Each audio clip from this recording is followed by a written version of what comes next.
This is an American LaFrance fire truck made in 1926.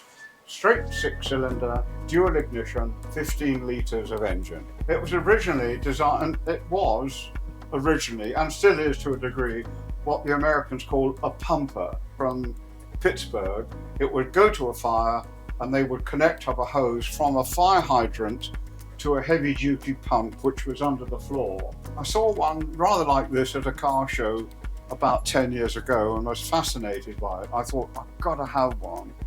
And a few years later, I was browsing through the internet and I came across this item.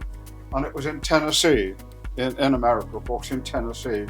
And through a series of phone calls and this, that and the other, I bought it from the current owner.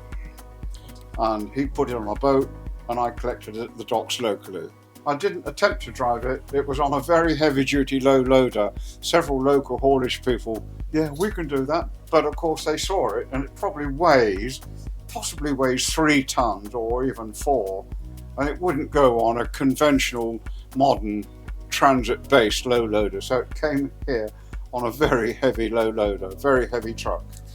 My intention was to turn it into what it is now. I was never intent on keeping it as a fire truck.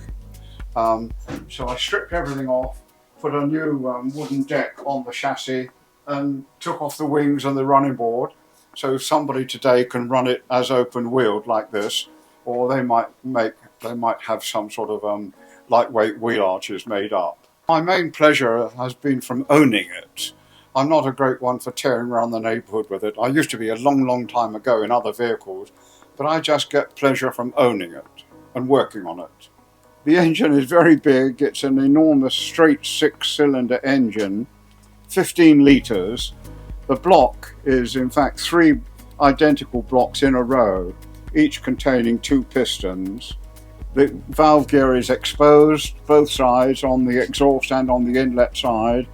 There's dual ignition, 6 plugs for coil ignition and 6 plugs for magneto ignition. A very